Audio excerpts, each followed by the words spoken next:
My name is Christine, and I stopped eating for 2 weeks to get thinner.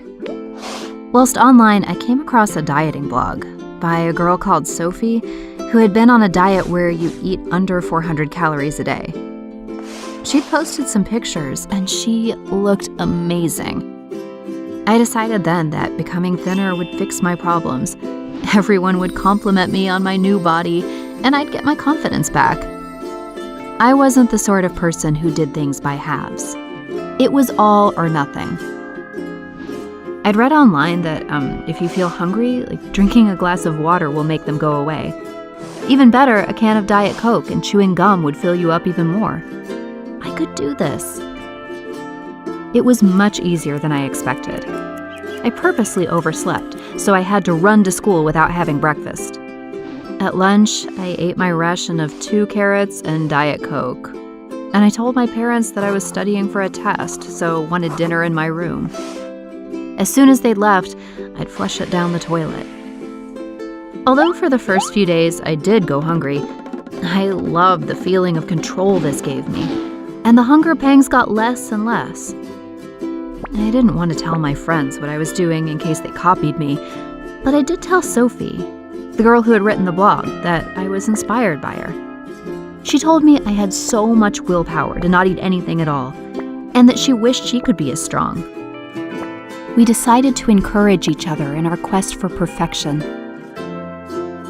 Although I loved being in control of my diet and my life, after a few days, my friends had finally noticed that I wasn't eating, and whenever they asked, I would snap and say that I wasn't feeling well. I hated them for trying to sabotage my diet. At the weekend, I walked across my city to avoid any temptation of food, but I had to sit down a lot because I kept feeling dizzy. Then, I started fainting. The first time it was when I got up too fast from my bed. I woke up, shaken, on the floor, and vowed to get up more slowly next time. Then it happened at school, in front of my whole class.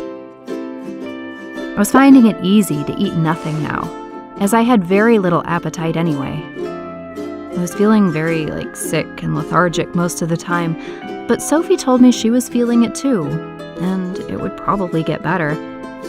We would message each other into the night with inspiration quotes and pictures. I stopped really talking to anyone else. I passed out in school again, but this time they couldn't get me to wake up. I finally woke up in hospital on an IV drip, extremely confused and feeling worse than I'd ever done in my life. My parents were there, and they told me that my brain had shut my body down because it just didn't have enough fuel, but that I was going to be all right. I felt too weak to cry. It took me a few weeks to fully recover, and luckily, because I hadn't been starving myself for very long, I hadn't done any lasting damage. I somehow found Sophie's parents, and it turns out that she has a very serious eating disorder that has been going on for years. I am now seeing a counselor, but I consider myself lucky that it didn't get too far.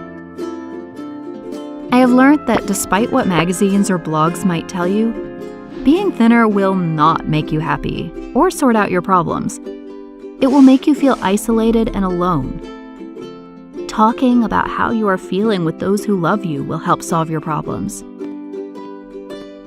If you have any crazy dieting stories, please share in the comments below. And if you like the story, hit the button and subscribe so you can see our future stories.